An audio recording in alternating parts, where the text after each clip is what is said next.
درویشان قادیان اور ان کے رشتہ دار، خاموش رہو۔ 313 درویشان قادیان کو مرزا خاندان کی جائیداد کے تحفظ کے لیے قادیان میں رہنے کی تلقین کی گئی۔ اس پرآشوب اور مشکل وقت میں مرزا خاندان پاکستان پہنچ چکا تھا۔ 313 درویشان قادیان کو بیجار و مددگار چھوڑ کر مرزا وسیم صاحب بھی فرار ہونے کی سرتوڑ کوشش کر رہے تھے، مگر ناگزیر وجوہات کی بنا پر قادیان رہنے پر ہی مجبور ہوئے، جس کا غصہ انہوں نے مجبور اور بے بس درویشان پر خوب نکالا۔ مرزا بشیر احمد صاحب لاہور اور پھر ربوہ میں بیٹھ کر درویشان کے نام پر چندے بٹورتے رہے، کبھی مکانات درویشان کے نام پر، کبھی مقامات مقدسہ کا نام استعمال کر کے۔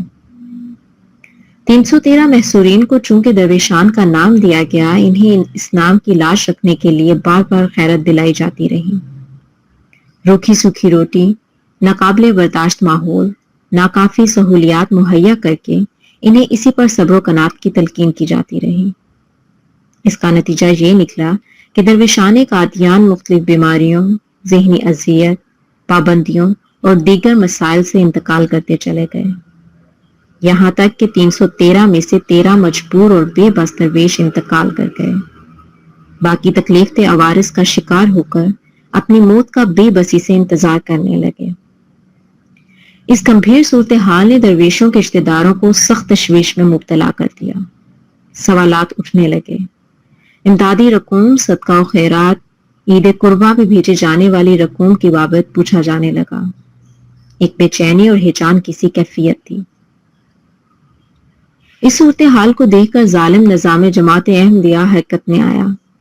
مرزا بشیر احمد نے اس صورتحال پر ایک مضمون لکھا۔ گویا حق کے لیے آواز اٹھانے والوں کو خاموش رہنے کی تلقین کی گئی۔ آپ نے لکھا، اس وقت قادیان میں 300 سے اوپر درویش رہتے ہیں۔ گویا 2.5 سال کے قلیل عرصہ میں 13 درویش متوازن غذا کی کمی، تنہائی، ڈپریشن اور بے جا پابندیوں کا شکار ہو کر اس دنیا سے رخصت ہو چکے تھے۔ آگے لکھتے ہیں، جنہوں نے مقدس مقامات کی آبادی اور حفاظت کے لیے اپنے آپ کو گویا وقف کر رکھا ہے۔ نہ جانے یہ حفاظت بغیر اسلحہ کے کیسی حفاظت تھی۔ اسلحہ تو مرزا خاندان نے خفیہ مقامات پر چھپا رکھا تھا۔ اس کی نظر میں مقامات مقدس تھے، انسان نہیں۔ لکھتے ہیں، ان میں سے اکثر ایسے اخلاص اور قربانی کا نمونہ دکھا رہے ہیں جنہیں دیکھ کر ان کے لیے درد دل سے دعا نکلتی ہے۔ یعنی کہنا یہ چاہتے ہیں کہ ظلم ہوتا دیکھ کر بھی ہم نے ان کی زبان بند کر رکھی ہے۔ اب دیکھیں کہ ان درویشوں کے اپنے پیارے کیسے تڑپ رہے تھے، مگر ظالم خلیفہ کے ظالم سپوت کس طرح ان کے رشتہ داروں کو خاموش رہنے کا کہہ رہے تھے۔ لکھتے ہیں، ان میں سے بعض کو اپنے رشتہ داروں کی جدائی کی وجہ سے تکلیف بھی ہے، اور بعض کے خانگی معاملات میں بھی ایسی پیچیدگیاں ہیں جو ان کی واپسی کے متقاضی ہیں، مگر پھر بھی وہ جماعت کی مجبوری کو دیکھتے ہوئے نہایت درجہ صبر و استقلال کے ساتھ قادیان میں بیٹھے ہوئے ہیں۔ مار کے جب بٹھائیں گے، بولنے پر پابندی لگائیں گے تو صبر شکر نہیں کریں گے تو کیا کریں گے؟ بالکل ایسے جیسے اب ربوہ اور قادیان میں رہنے والے ظلم سہ کر بھی چپ بیٹھے ہیں۔ لیکن بعض درویشوں کے بعض پاکستانی رشتہ دار بعض اوقات بے صبری کا اظہار کرتے ہیں اور اس بات کا مطالبہ کرتے ہیں کہ ان کے رشتہ دار درویش کو قادیان سے واپس بلوایا جائے۔ مضامین بشیر، صفحہ 877۔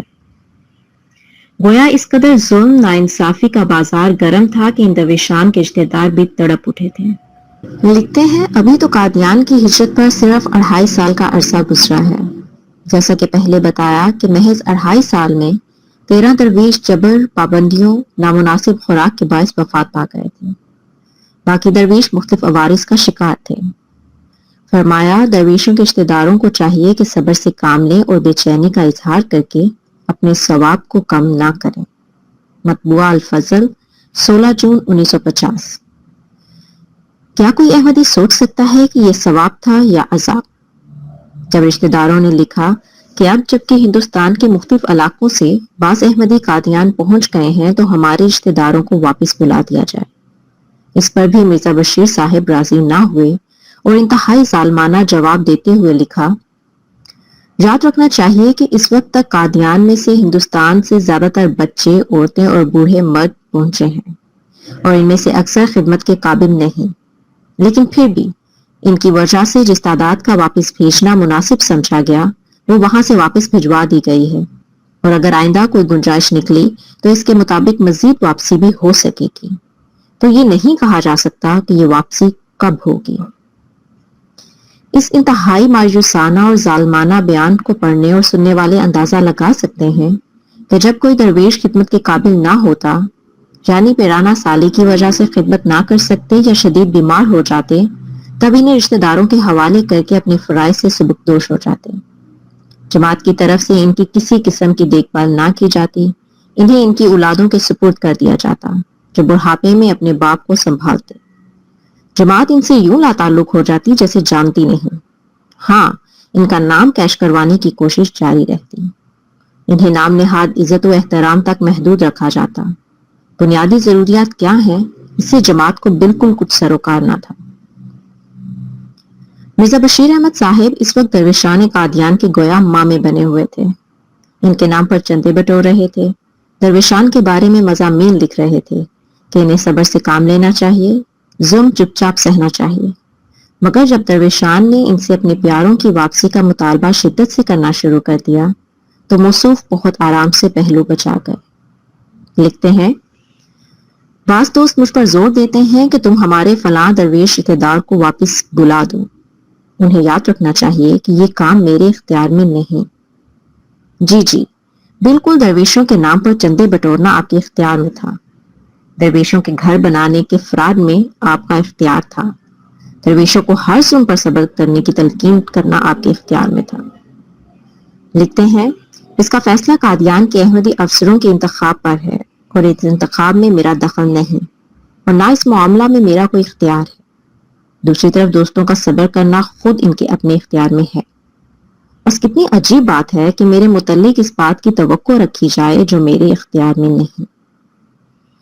اب ایک طرف درویشان کے رشتہ دار جیسے تیسے کر کے اپنے پیاروں کو امدادی رقوم بھیج رہے تھے اور اس خوش فہمی میں مبتلا تھے کہ یہ امانت ان کے پیاروں تک چوں کی تو پہنچ رہی ہے، مگر نہیں جناب، یہ غلط فہمی بھی دور کر لیں۔ اب دیکھتے ہیں کہ وہ رقم جو دراصل ان درویشوں کی ہی تھی اسے کیسے تقسیم کیا جاتا ہے، کیسے عزت نفس مجروح کر کے انہیں ان کے جائز حق سے بھی محروم رکھا جاتا ہے۔ لکھتے ہیں، یہ بات بھی دوست جانتے ہیں کہ اگر کسی درویش کے رشتہ دار مالی لحاظ سے بے سہارا ہوں تو انہیں مناسب تصدیق کے بعد حسب گنجائش امداد بھی دی جاتی ہے، جس میں ماہوار وظیفہ اور وقتی امداد دونوں چیزیں شامل ہیں۔ بس اگر کسی درویش کے رشتہ دار کو مالی مشکلات کی پریشانی ہو تو وہ اس کے لیے درخواست کر کے امداد حاصل کر سکتے ہیں۔ ایسی درخواستوں پر قادیان سے رپورٹ حاصل کی جاتی ہے اور پھر حسب گنجائش مناسب مدد کا انتظام کیا جاتا ہے، اور اگر گنجائش نہ ہو یا حد تک گنجائش نہ ہو جو ہمارے دوستوں کی خواہش ہے تو بہرحال ایسی صورت میں ہمارے دوستوں کو سچے مومنوں کی طرح صبر سے کام لینا چاہیے، کیونکہ لا یکلف اللہ نفسا الا وسعہا۔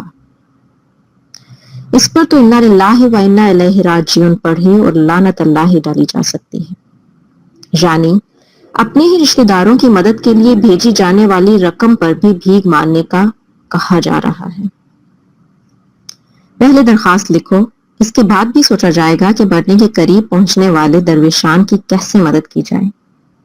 یہ کیسا گھٹیا اور ظالم نظام ہے جس میں انسانیت اور انسانی ہمدردی کا دور دور تک تعلق واسطہ تک نہیں۔ ڈوب کے مر جانا چاہیے ان احمدیوں کو جو اس ظالم نظام پر آنکھیں بند کر کے حمایت کرنا اپنا فرض سمجھتے ہیں۔ درویشان کے رشتہ داروں کو غیر انسانی غیر اخلاقی نصیحت کرتے ہوئے فرماتے ہیں، دوستوں کو یاد رکھنا چاہیے کہ درویش بھی آخر انسان ہے۔ آپ نے انہیں کب انسان سمجھا؟ جانوروں سے بھی بدتر سلوک روا رکھا گیا۔ لکھتے ہیں، اگر انہیں ان کے رشتہ داروں کی طرف سے گھبراہٹ کے خط جائیں گے تو لازماً ان کے اندر بھی گھبراہٹ پیدا ہوگی، جس کے نتیجہ میں ان کا جذبہ خدمت میں کمزوری آ جائے گی۔